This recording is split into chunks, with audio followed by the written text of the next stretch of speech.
You want to break a squat plateau? Want to hit new numbers in the squat? Watch this. Our next caller is Matt from Texas. Matt, what's up, man?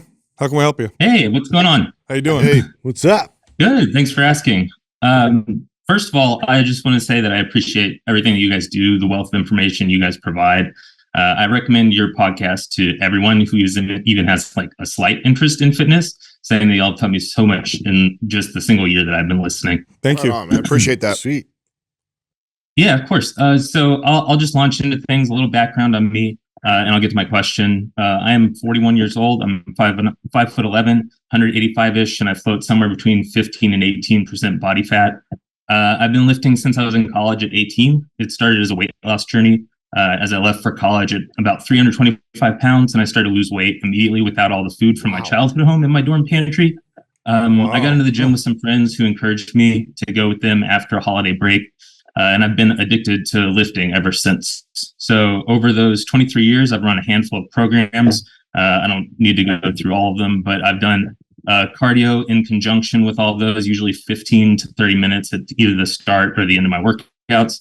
I've seen strength gains using all those programs. I feel like I'm in a great spot physically. I'm also trying to hit 170 grams of protein per day. I'm taking creatine, BCAA powder, and ashwagandha supplements, but I'm not really tracking my calories since it's in the past, it's led me to some disordered eating habits when I'm cutting. So hitting the protein goal has just like drastically improved my mental health because I'm allowed to eat basically anything that contributes to my protein goals that day and leaves me pretty sated. An educated guess, though, put me around 2,700 to 3,000 calories per day. I'm currently running MAPS Anabolic. I'm in phase 3, week 3. Don't have any reason to stop that since I'm still seeing strength gains. I also have a Peloton bike. Hope it's cool to use that name brand.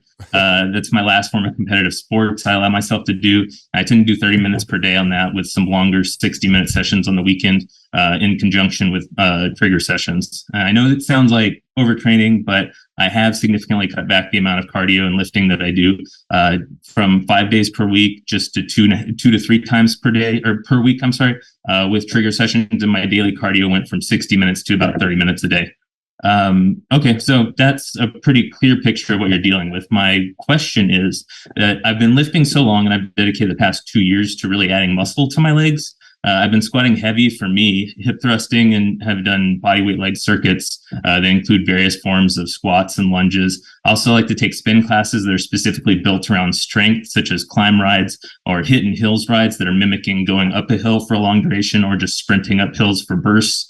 What I haven't been able to do, though, is get my squat above 275 pounds. And every time I get to that range, I can get the bar up one time. But if I tack on anything additional after that, it's a failure. So I'll get up, like, let's say I'll go all the way down.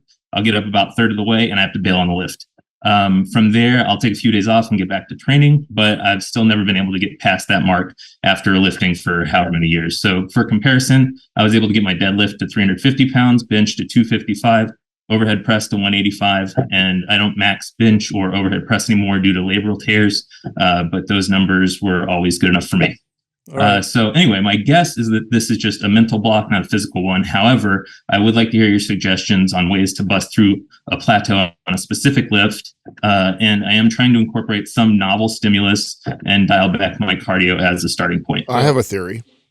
I think that your legs are pretty endurance trained, and I think cutting back even more on the Peloton and the rides like that and purely focusing on doing some ones. Yep. And you doing adding some singles, doubles, and triples in my training or following like a MAPS power lift type of protocol, you'll watch that squat go. That's my speculation. I bet if you cut the circuit out and the Peloton riding out, you're just going to get stronger just by doing that. But both of those are not contributing to your leg strength. Yeah. They're both taken away from endurance. Your leg strength. Those are endurance. Which is, it's okay if that's what you want. Like here's the deal. I want people listening to understand this. There's nothing wrong with doing all that if you're okay with a mixed bag of results. But if you want specifically to get your squat above 275, the hill rides and the leg circuits are not only not helping, they're taking away from your strength gains. So I would just cut them out. In fact, I bet if you just cut them out, you might just and just followed and just strength trained like you are, I bet you'll see it go above 275. But what Sal said is so important for the audience to understand, that I think I think we all agree that you're doing a great job right now, and you're probably and you're in a healthy place. You're a healthy place, body fat percentage. You're relatively strong. You got some cardiovascular endurance. But you're asking a specific question. Exactly. But you're asking, I want my squat to go up. Why is it not going up? And I think we all agree that if you endurance is not the limiting factor. Like, to be able to do more anaerobic, just specific strength focused activity, that's really where you're going to get the most success.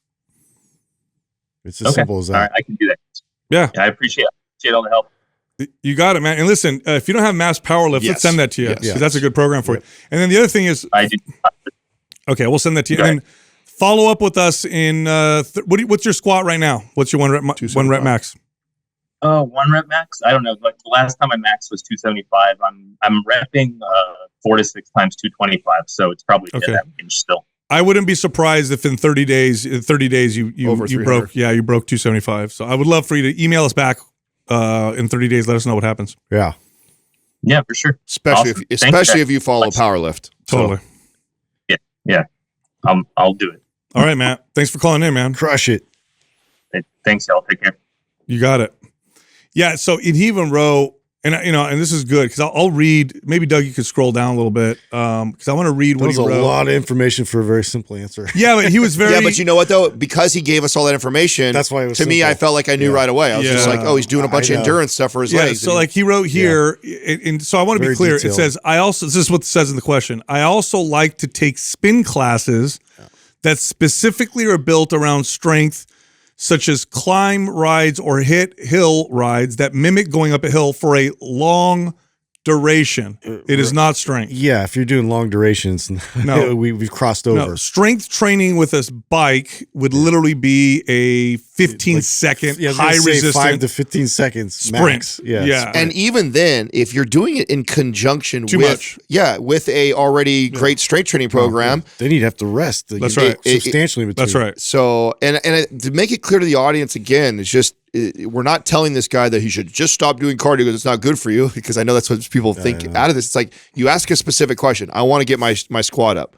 This is not helping that. No. And if we get away from that, it will. If you ask me, I want to be healthy, you're doing a great job. Yeah. Keep doing what you're doing, Bo. But you got to understand that you're going to give up a little bit if you want to do all these other things, and you want to be very specific about. By the way, if you look at the top sprint cyclists, they have massive legs. So you might be thinking, I thought you said that's not muscle building.